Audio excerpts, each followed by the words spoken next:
Dieu envoya l'ange Gabriel dans une ville de Galilée, Nazareth, chez une jeune fille dont le fiancé s'appelait Joseph. Celui-ci était un descendant du roi David. Le nom de la jeune fille était Marie. L'ange entra chez Marie et lui dit : « Réjouis-toi, le Seigneur t'a accordé une grande faveur, il est avec toi. » Marie fut très troublée par ces mots. Elle se demandait ce que signifiait cette salutation. « N'aie pas peur, Marie, car tu as la faveur de Dieu. Bientôt, tu seras enceinte et tu mettras au monde un fils que tu appelleras du nom de Jésus. Dieu sauve. Il sera grand et on l'appellera le Fils du Dieu très haut. Le Seigneur Dieu fera de lui un roi, comme le fut David, son ancêtre, et il régnera pour toujours sur le peuple d'Israël. Son règne n'aura pas de fin. » Marie dit à l'ange : « Comment cela sera-t-il possible, puisque je suis vierge ? » L'ange lui répondit : « L'Esprit Saint viendra sur toi, et la puissance du Dieu très haut te couvrira comme d'une ombre. C'est pourquoi l'enfant qui va naître sera saint, on l'appellera Fils de Dieu. » L'ange dit encore : « Élisabeth, ta parente, attend elle-même un fils malgré son âge. Elle qu'on disait stérile et est maintenant à son 6e mois, car rien n'est impossible à Dieu. » Alors Marie dit : « Je suis la servante du Seigneur, que tout se passe pour moi selon ta parole. » Et l'ange la quitta. Dans les jours qui suivirent, Marie se mit en route et se rendit en hâte dans une localité de la région montagneuse de Judée. Elle entra dans la maison de Zacharie et salua Élisabeth. Au moment où Élisabeth entendit la salutation de Marie, l'enfant bondit dans son ventre. Élisabeth fut remplie de l'Esprit Saint et s'écria d'une voix forte : « Dieu t'a bénie plus que toutes les femmes, et sa bénédiction repose sur l'enfant que tu portes. » Élisabeth dit encore : « Qui suis-je pour que la mère de mon Seigneur vienne jusqu'à moi ? Car, vois-tu, au moment où j'ai entendu ta salutation, l'enfant s'est mis à bondir de joie dans mon ventre. Tu es heureuse, car tu as cru que le Seigneur accomplira ce qu'il t'a annoncé. » Marie dit alors : « De tout mon être, je dirai la grandeur du Seigneur.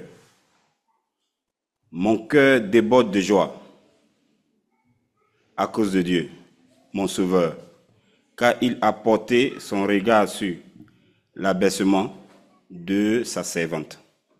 Oui, dès maintenant et en tous les temps, les humains me diront bienheureuse, car celui qui est puissant a fait pour moi des choses magnifiques. » Il est le Dieu saint, il est plein de bonté, de génération en génération pour ceux qui reconnaissent son autorité. Il a montré son pouvoir en déployant sa force. Il a mis en déroute ceux qui ont le cœur orgueilleux. Il a renversé les puissants de leur trône et il a élevé les humiliés au premier rang. Il a comblé de biens ceux qui avaient faim et il a renvoyé les riches les mains vides. Marie resta avec Élisabeth pendant environ 3 mois, puis elle retourna chez elle. Le moment arriva où Élisabeth devait accoucher, et elle mit au monde un fils.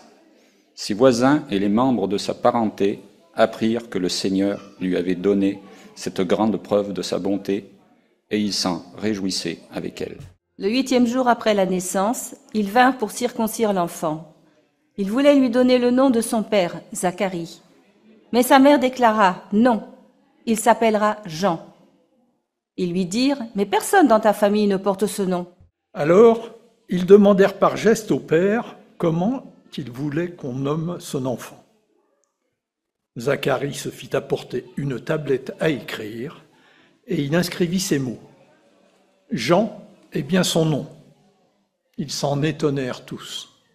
Zacharie put de nouveau parler. Il se mit à louer Dieu à haute voix.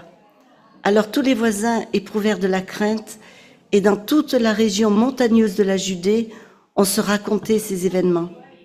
Tous ceux qui en entendaient parler y repensaient et ils se demandaient : que deviendra donc ce petit enfant ? La puissance du Seigneur était en effet avec lui. Zacharie, le père du petit enfant, fut rempli de l'Esprit Saint. Il se mit à prophétiser. Béni soit le Seigneur, le Dieu du peuple d'Israël, parce qu'il est venu secourir son peuple et l'a délivré. Le Seigneur a fait lever pour nous une force qui nous sauve, parmi les descendants du roi de David, son serviteur. C'est ce qu'il avait annoncé depuis longtemps par les prophètes de Dieu. Il avait promis qu'il nous délivrerait de nos ennemis et du pouvoir de tous ceux qui nous veulent du mal. Le Seigneur a manifesté sa bonté envers nos ancêtres et il s'est souvenu de son alliance qui est sainte. En effet, Dieu avait fait serment à Abraham, notre ancêtre, de nous libérer du pouvoir des ennemis et de nous permettre ainsi de le servir sans peur, en vivant tous les jours d'une façon digne de lui, accordée à sa volonté et sous son regard. Et toi, petit enfant, tu seras appelé prophète du Dieu très haut, car tu marcheras devant le Seigneur pour préparer ses chemins et pour faire savoir à son peuple qu'il vient le sauver en pardonnant ses péchés.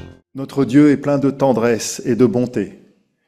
Il fera briller sur nous une lumière d'en haut, semblable à celle du soleil levant, pour éclairer ceux qui se trouvent dans la nuit et dans l'ombre de la mort, pour diriger nos pas sur le chemin de la paix. Jean grandissait et son esprit se développait.